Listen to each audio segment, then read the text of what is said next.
Bonjour ou bonsoir peuple congolais. Ça dépend de où vous allez qu'on a ngai de Christian Bola bien membre peuple mukonzi peuple souverain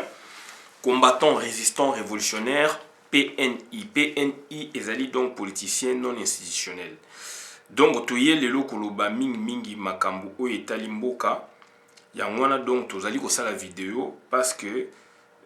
esengeli to expliquer ba fait, to expliquer ba concept.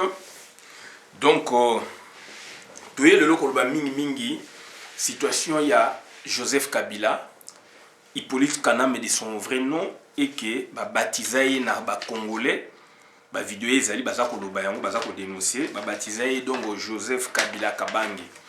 Tu es le local mingi situation il y a marche donc contre situation là donc tu es ko vendre la mingi situation il y a marche bande ko ngai ezali marche ya monene donc ya kafu le 14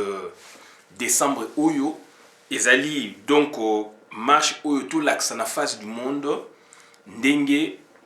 biso ba congolais tozali komona ndenge tolingi mokili na biso ezala tout l'axe na face du monde ndenge ba ndeko ya Afrique lokola ba Rwandais ba côté la biso na mboka ba bomi plus de 12 millions de personnes. Tout l'axe à la face du monde que va créer les biso président protocolaire na Congo. Donc une première expérience donc en Afrique où il y a biso surtout dans beaucoup il y a biso.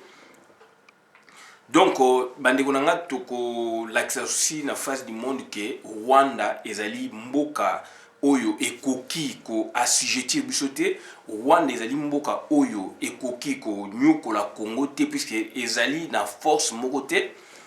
Donc ezali tout l'axe na face du monde que ezali nde ba tuwana ba puissance wana ya mindele nde mtu apesi Rwanda force pona a détruire le Grand Congo.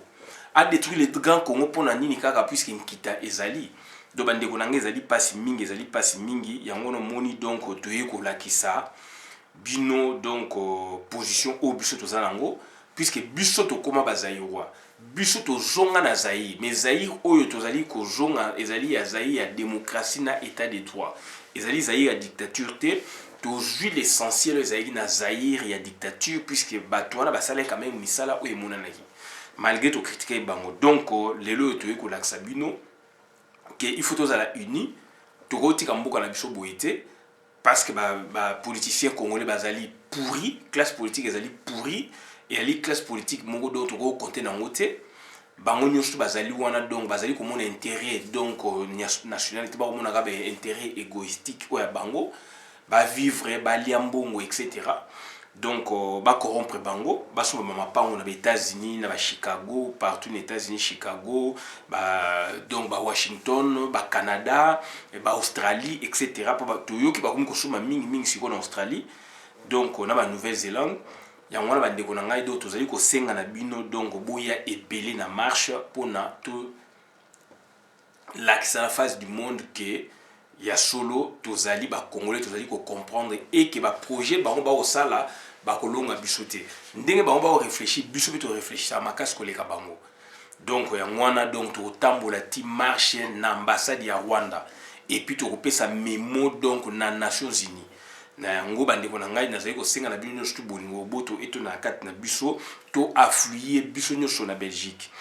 Donc bandeko na ngai toye ko loba lelo mingi problème ya Hippolyte Kanambe. Hippolyte Kanambe c'est un faux malade. Dernièrement eko kingakati biso Hippolyte Kanambe donc azali ko banga bo banga yete ne bomoni na ba moto za ko tamba c'est un grand peureux azoye baté sort na ezafsko wapi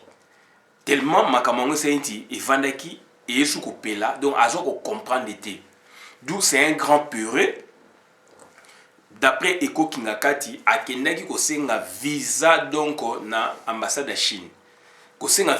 visa en tant que malade akende ko se faire soigner na Chine. Malheureusement c'est un faux malade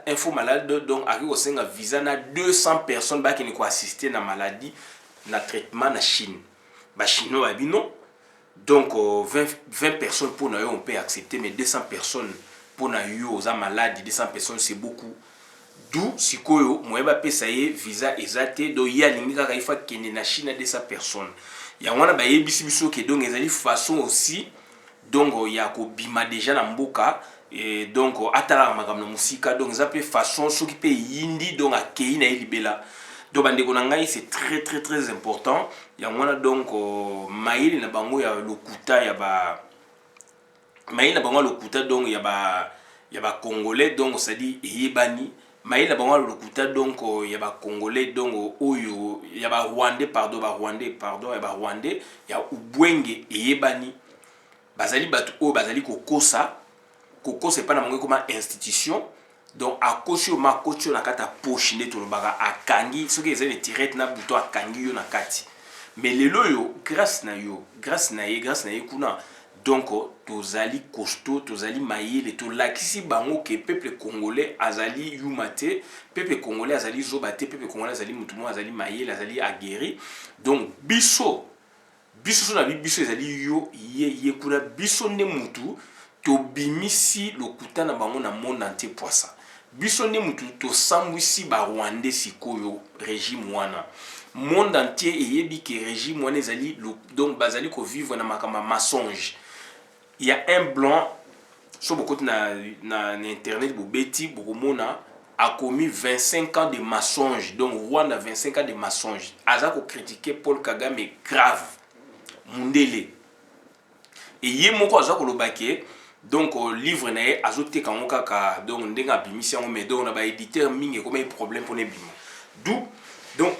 bato wana ba rwandais donc ba kotaki ba siéger mais ba institution ya France ya Europe ya États-Unis donc ça dit le côté na bango kotaki partout soki to salaki éveil patriotique au biso ba congolais nde lelo yo mboka na biso ekatani nde lelo yo donc to ko loba deva ba rwandais te soki lelo to ko loba et puis ba position na biso ko pénétrer na ba sphère wana donc na ba institution internationale ba organisation internationale parce que ndeko to sali musala parce que yo salaki musala parce que to sali ko continuer ko sala musala donc bandeko nanga pourquoi te poser question oyo pourquoi to sali sujet oyo to sali sujet oyo kaka na intérêt moko pédagogique politique l'intérêt pédagogique politique pour la saké Hippolyte Kanamba azali pâle il faut botala ebo azali mutazali fatigué azali pâle soki yo tomboki obengani ye soki yo beti masasi akufi soki yo ozui décision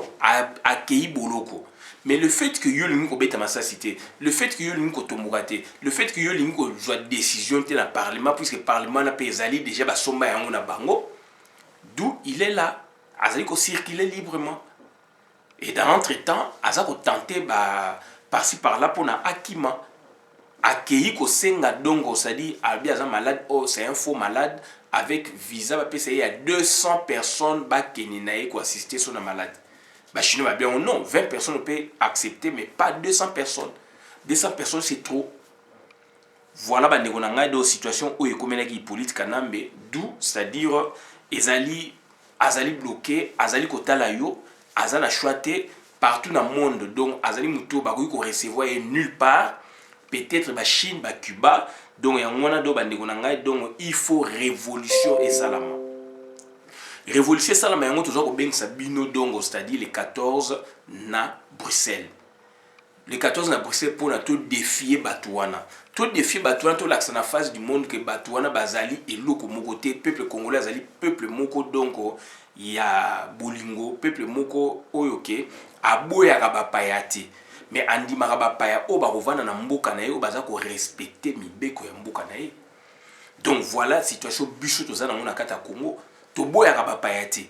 donc tozali peuple moko hospitalier par nature mais sauf que oye na mboka na biso ndima mibeko na biso et puis pesa biso respect tokopesaka o respect soki yo lingo pesa biso respect tokopesa o pe respecter. Donc c'est là où donc on a que peuple congolais donc azali peuple moko yumate mais azali peuple moko donc c'est-à-dire azali tolérant mais azali ignoranté.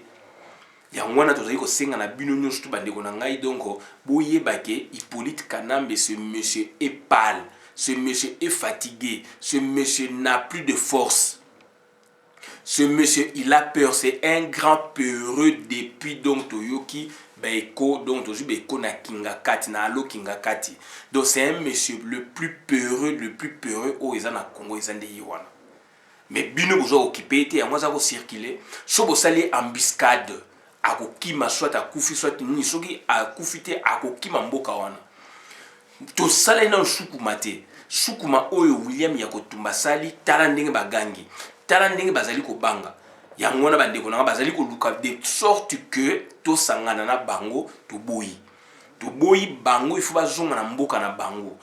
il faut bazonga na mboka na bango et puis biso na bango pour to soleil il faut justice internationale il faut zala.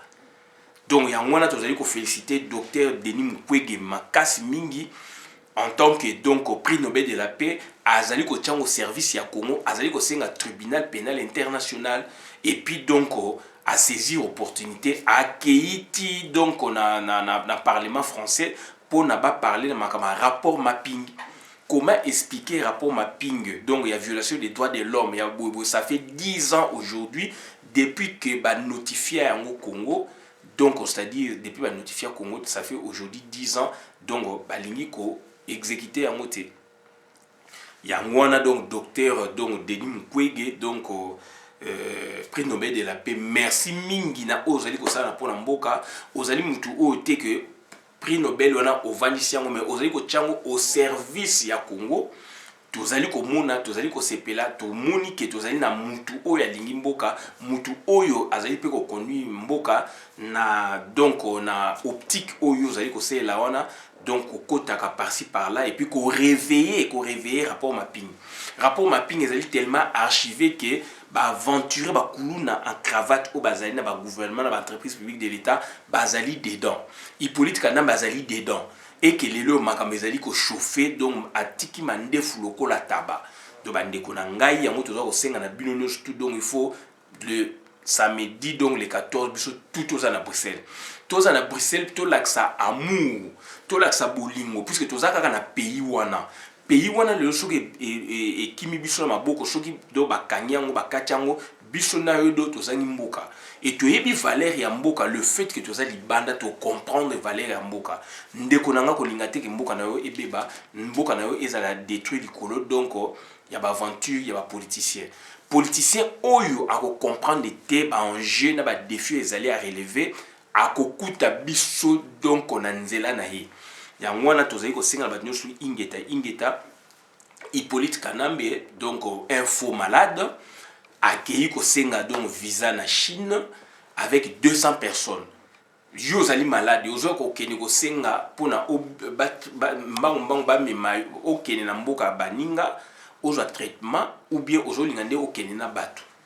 puisque vous allez malade ou que ne yomo va peut se viser au pays même yomo ko moi si na ona moi na peut-être et puis kuna donc on a hôpital et ça le quoi hôpital il y a Congo te mutaza malade boyo ko tondele na kata hôpital puisque hôpital net aux alliés na poto même na Chine pesa na moi réalité wana et ça la réalité wana donc hôpital les ali kuna ba tout o bazali ko s'occuper de na ba malade bazali na kata hôpital donc yon de ko ça le logo moko kuna te. Donc voilà, donc c'est-à-dire il y a des